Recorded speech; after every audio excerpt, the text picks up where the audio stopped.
नमस्कार साथियों, मैं अतुल भारत। और जैसा कि आप देख पा रहे हैं, हम कक्षा 6 की जो इतिहास की पाठ्यपुस्तक है सामाजिक विज्ञान की हमारे अतीत, उसका जो पार्ट 6 है, नए प्रश्न नए विचार, उसको हम पढ़ने जा रहे हैं। और आप यहाँ पे देख भी सकते हैं कि विहार के बारे में हम पढ़ने जा रहे हैं।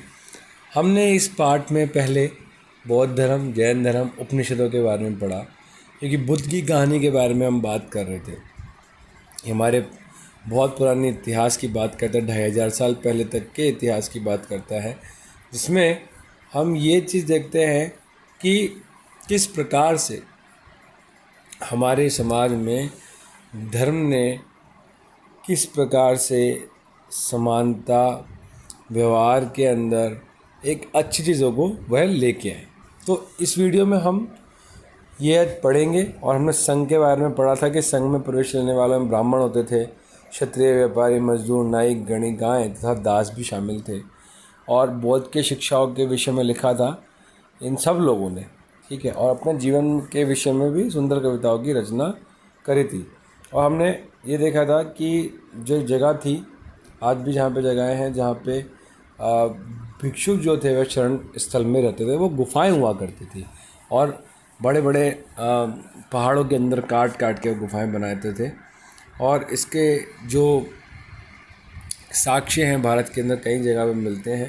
जैसे महाराष्ट्र में काफ़ी सारी जगहें हैं जहाँ पे आपको कार्ले के बारे में बताया था। कार्ले, ये जो कार्ले थे इस जगह पे। अभी हम बिहार की बात करेंगे। ये भी एक स्थान है जहाँ पे घूम घूम कर उपदेश दिया करते थे जो भी बौद्ध भिक्षुक थे या जैन भिक्षुक थे वह लोग। और उनके भिक्षु कहते थे, भिक्षु, ठीक है। भिक्षुक, भिक्षु, ठीक है। भिक्षु और भिक्षुणी, ये थोड़ा अपने को याद रखना है। तो हम इसको स्टार्ट कर रहे हैं और स्टार्ट कर भी चुके हैं जैसे कि आप देख पा रहे हैं। अब भी आपको ये चीज़ याद रखनी है कि वीडियो को पूरा एंड तक देखना है, क्योंकि वीडियो के एंड में आपकी पढ़ाई कैसे अच्छी हो सकती है इसके बारे में आपको बताया जाएगा। और आप जरूर अगर उसको फॉलो करेंगे तो और भी आगे बढ़ेंगे। तो विहार की बात है, यहाँ पे जैन तथा बौद्ध भिक्षु पूरे साल एक स्थान से दूसरे स्थान घूमते हुए उपदेश दिया करते थे।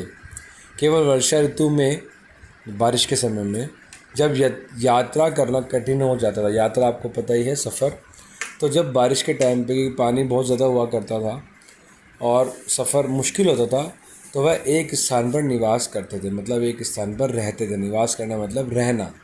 ऐसे समय वह अपने अनुयायियों, जो उनके शिष्य थे, जो उनको मानते थे, अनुयायियों द्वारा उद्यानों में बनवाए गए अस्थायी निवासों में अथवा पहाड़ी क्षेत्रों के प्राकृतिक गुफाओं में रहते थे। वह या तो प्राकृतिक गुफाओं में रहते थे या जो अस्थायी, मतलब जो पक्के मकान है उनमें नहीं। स्थायी मतलब जो परमानेंट है, अस्थायी जो टेम्परेरी है, तो टेम्परेरी हाउसेस में रहते थे। उद्यान मतलब जो बाग बगीचे होते थे या थोड़ा जंगली क्षेत्र, ऐसे जगहों पर। जैसे जैसे समय बीतता गया, भिक्षु और भिक्षुणियों ने स्वयं तथा उनके समर्थकों ने अधिक स्थायी शरण स्थलों की आवश्यकता का अनुभव किया। मतलब कि भाई हम लोग अस्थायी तो बना रहे हैं, टेम्परेरी बना रहे हैं, जो थोड़े दिनों बाद टूट भी सकता है बारिश में या ज़्यादा तूफान हो या कोई चीज़ आई, तो जिसका कोई ज़्यादा रुकने का स्थान नहीं है। उसकी ड्यूरेशन, उसकी जो अगर आप ये देखेंगे कि ज़्यादा देर तक, ज़्यादा दिनों तक वह घर चल नहीं सकते, तो उनको लगा कि नहीं, ऐसे भी होना चाहिए जो सालों साल, वर्षों वर्षों, सदियों तक भी रहे। और इसका परिचय आपके सामने इन विहारों में, चैत्य विहारों में देखने को मिलता है कि ऐसी जगहें जो कि अभी तक बिल्कुल सही सलामत है। आप जाएंगे, अगर कभी आपको मौका मिला तो आप जाएंगे तो आपको पता लगेगा ये सब चीज़ें। अब देखिए कि जब ऐसी आवश्यकता का अनुभव किया, मतलब ऐसा उनको महसूस हुआ, तब कई शरण स्थल बनाए गए जिन्हें विहार कहा गया। तो याद रखना, विहार एक जगह का ऐसे शरण स्थल है जहाँ पर भिक्षु और भिक्षुणियाँ रहते थे। आरंभिक विहार लकड़ी के बनाए गए और बाद में इनके निर्माण में ईंटों का प्रयोग होने लगा। पश्चिमी भारत में विशेषकर कुछ विहार पहाड़ियों को खोदकर बनाए गए हैं। जैसे बार बार हम महाराष्ट्र की बात करते हैं, एलिफेंटा की गुफाएं हैं महाराष्ट्र में, और भी राजीव गांधी नेशनल पार्क के अंदर गुफाएं हैं जहाँ पे गौतम बुद्ध की प्रतिमाएं मिलती हैं। पश्चिमी भारत में विशेषकर कुछ पहाड़ियाँ खोद कर बनाए गए, मतलब पहाड़ियों के अंदर खोद के बनाए गए। और आपने देखा भी कि पहले लकड़ी से बनते थे, बाद में ईंटों से बनने लगे। एक बौद्ध ग्रंथ से ज्ञात होता है, जिस तरह महासागरों में मिलने पर नदियों की अलग अलग पहचान समाप्त हो जाती है, ठीक उसी तरह बुद्ध के अनुयायियों जब भिक्षुओं की श्रेणी में प्रवेश करते हैं तो वे अपना वर्ण, श्रेणी और परिवार सब त्याग देते हैं। मतलब वह समुद्र अर्थात अब वह गौतम बुद्ध के मार्ग पर चलने वाले, बौद्ध धर्म को मानने वाले भिक्षुक हैं, तो वह भूल जाते हैं कि उनका कोई परिवार है और वो अपने सारे परिवार को सबको त्याग देते हैं और सिर्फ बुद्ध की शिक्षा को फॉलो करते हुए और जन जन को वह शिक्षा पहुंचाने के लिए वह जाते हैं। प्राय मतलब प्राय का अर्थ आपको पता है कि आमतौर पे किसी धनी व्यापारी, राजा अथवा भूस्वामी द्वारा दान में दी गई भूमि पर विहार का निर्माण होता था। मतलब किसी ने वो दान में दी जमीन। स्थानीय व्यक्ति भिक्षु और भिक्षुणियों के लिए भोजन, वस्त्र तथा दवाइयाँ लेकर आते थे, जिसके बदले ये भिक्षु और भिक्षुणियाँ लोगों को शिक्षा देते थे। आगे आने वाली शताब्दियों में बौद्ध धर्म उपमहाद्वीप के विभिन्न हिस्सों के साथ साथ बाहरी क्षेत्रों में भी फैल गया। अध्याय 9 में तुम इनके बारे में और अधिक पढ़ोगे। अर्थात सिर्फ भारत के जो उपमहाद्वीप है, जो भारत के राज्य हैं, उनमें नहीं, भारत से बाहर भी ये जो बौद्ध धर्म था वह फैलने लग गया। हम नेक्स्ट चैप्टर में 9th चैप्टर में इसको पढ़ेंगे। आश्रम व्यवस्था की बात की गई है। अब आश्रम व्यवस्था में जैन तथा बौद्ध धर्म जिस समय लोकप्रिय हो रहे थे, लगभग उसी समय ब्राह्मणों ने आश्रम व्यवस्था का विकास किया। ब्राह्मणों ने आश्रम व्यवस्था का विकास किया, अभी हम पढ़ेंगे इसके बारे में। बल्कि इसका तात्पर्य जीवन के एक चरण से है। ब्रह्मचर्य, गृहस्थ, वानप्रस्थ तथा संन्यास नामक 4 आश्रमों की व्यवस्था की गई। गौतम बुद्ध जिस समय लोकप्रिय हो रहे थे उसी समय ये भी हुआ। जैसे आपने सुना होगा, बहुत सारे लोग घरों में वाली बात सुनने को मिलती है कि भैया 25 साल तक तो ब्रह्मचर्य पालन करना, जिसके बाद गृहस्थ जीवन का, फिर वानप्रस्थ और बाद में संन्यास लेना चाहिए। तो ऐसे 4 आश्रमों को, आश्रम अर्थात ये लाइफ के 4 पार्ट बनाए गए, एज के हिसाब से, आयु के हिसाब से। ब्रह्मचर्य के अंतर्गत ये किन्होंने किया था? ये ब्राह्मणों ने किया था। ठीक है, ब्राह्मणों ने इसको शुरू किया, इस 4 आश्रमों को। आश्रम के अंतर्गत ब्राह्मण, क्षत्रिय तथा वैश्य से ये अपेक्षा की जाती थी कि चरण के दौरान वे सादा जीवन बिताकर वेदों का अध्ययन करेंगे। अभी क्या हुआ कि गृहस्थ आश्रम के अंतर्गत उन्हें विवाह करे गृहस्थ के रूप में रहना भी होता था, और वानप्रस्थ के अंतर्गत उन्हें जंगल में रहकर साधना भी करनी थी।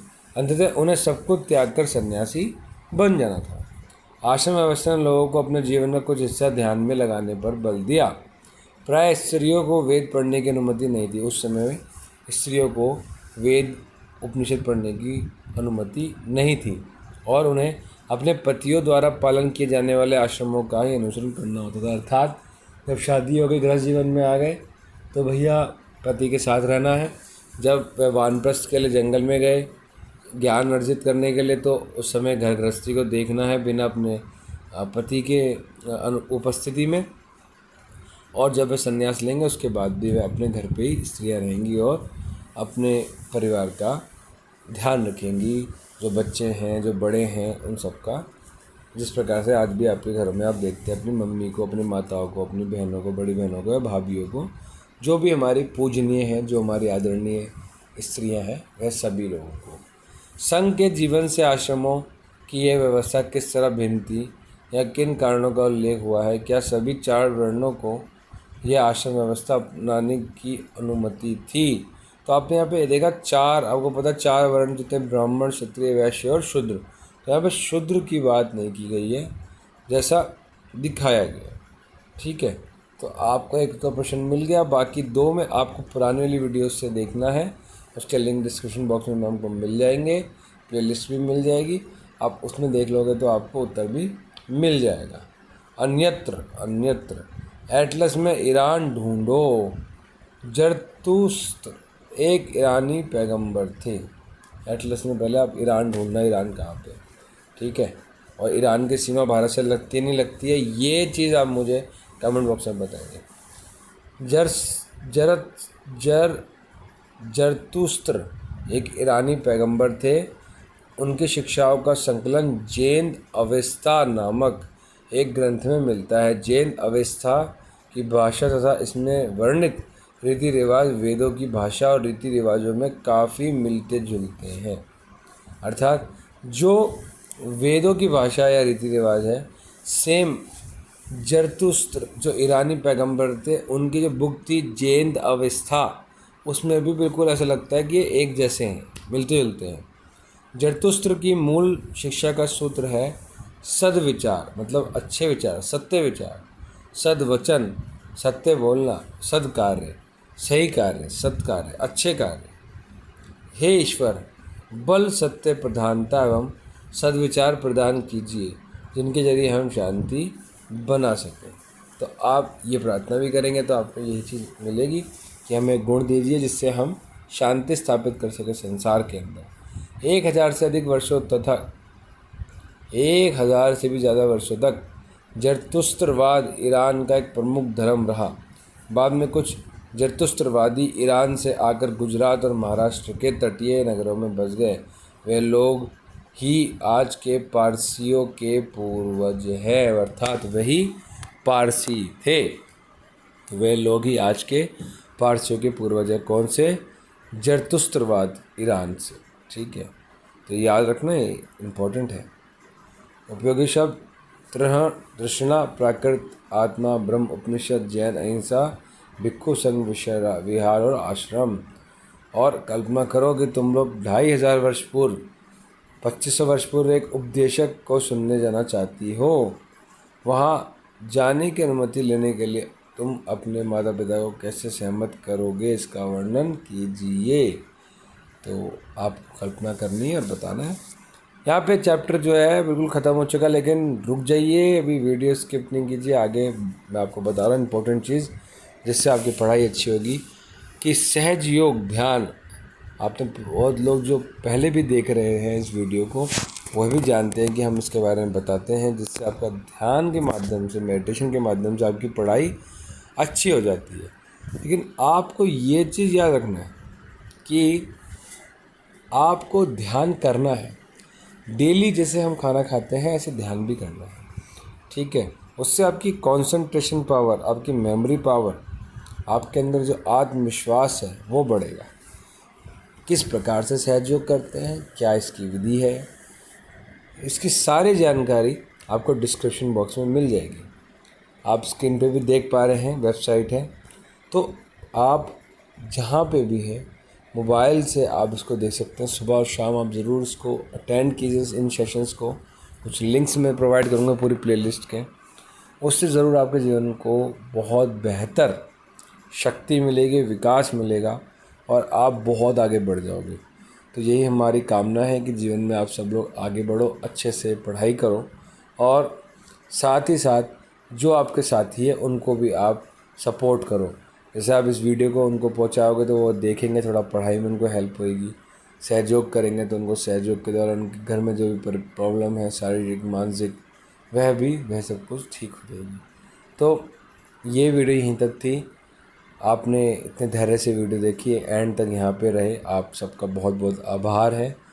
आप लोग जो भी अभिभावक, शिक्षक, छात्र देख रहे हैं उनको सादर प्रणाम है।